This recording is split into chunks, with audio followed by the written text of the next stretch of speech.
Hi, welcome to SBR Forum Videos. I'm Peter Loshak. We are previewing the 2013 Stanley Cup Finals in the NHL playoffs right now, and we are joined by returning guest Ross Benjamin of RBWins.com, who has been previewing the NHL playoffs all season long, all playoffs long with us this year. And in the last round, he nailed both the Blackhawks and the Bruins, picking them both to win their respective series. Ross Benjamin from RBWins.com. Thanks for being back with us.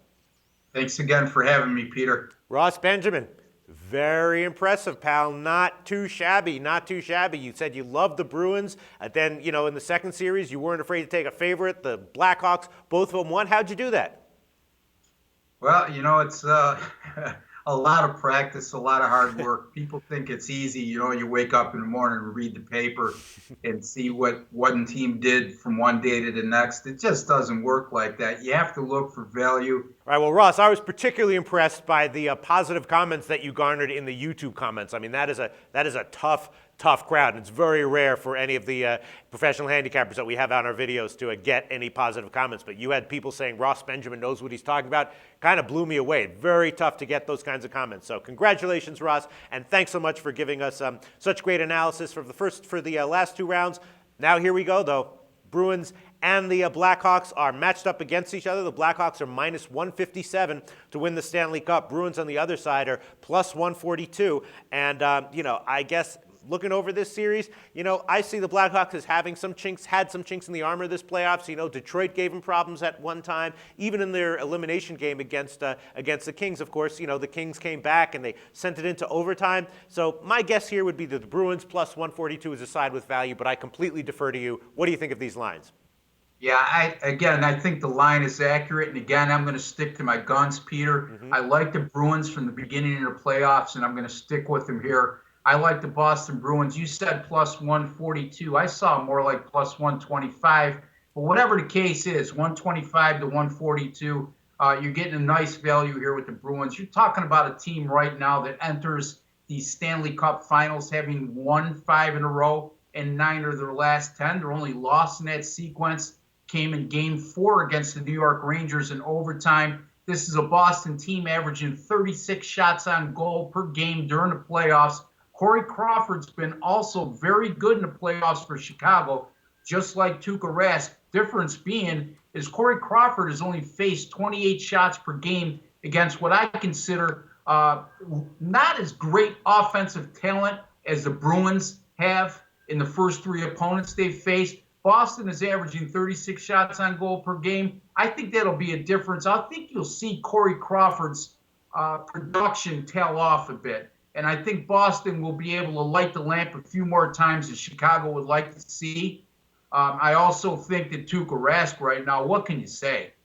I mean, this guy has stopped 134 of 136 shots during the Eastern Conference Finals against Pittsburgh. He allowed 2 goals against the offensive firepower of the Pittsburgh Penguins. He's playing the best hockey of his career. As we both know, Peter, goaltending is a huge factor in handicapping component when you get into the playoffs.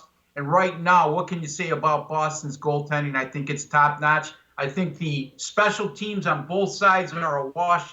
I like the Boston Bruins here in this series, plus the 142. Yeah, I completely agree with you, and I trust you, Ross Benjamin, implicitly here. I checked the lines right before this call, and that's what it was at Pinnacle. Chicago minus 157, Boston plus 142. So maybe looking at some of these other lines here, you can also get Boston plus 1.5 games at minus 155. You could also get the Bruins in 6 at plus 566 or in 7 at plus 583. I mean, what do you think? If this game does go down to a Game 7, do you think that Chicago will then have a major advantage and you wouldn't want to take Boston 7, or do you think that Boston can steal a Game 7 on the road? I don't think they'll have. Look, anytime you play a Game 7 at home, history will show you it favors you. Yeah. Okay, but I don't think it's a major advantage in this particular instance. Every series has its own identity, and I don't think that's the case in this series. I think the Bruins are more than capable of winning a Game 7 on the road, if indeed it gets that far. Right. This is a Boston team that's won 4 out of 7 so far on the road in the playoffs, and they've been a decent road team all season long. So, no, Peter, I don't think it'll be as big an advantage as we normally see.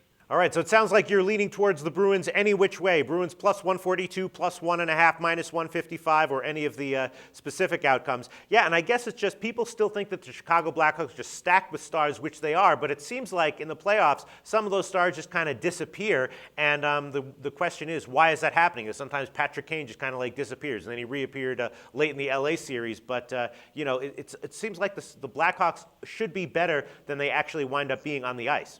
It's just sometimes it's a matter of matchups. And to use an old adage and steal a coined phrase from another sport, styles make fights. Mm-hmm. And sometimes the style of a particular team, the LA Kings can make a lot of teams look terrible offensively. Let's face it. Yeah. Very good defensive team with great goaltending, and I think Boston's a similar team. So Chicago may endure the same struggles we saw against the Kings in previous series. And, again, it's a hard thing to put your finger on as to exactly why all of a sudden a player has been such a key component and a player of high productivity during the regular season disappears in the playoffs. It's one of those things that happens every playoff season for no particular reason in particular. Well, I guess that just about settles it. Ross Benjamin from RB Wins likes Boston to take the series plus 142. Thanks so much, Ross. See how it turns out.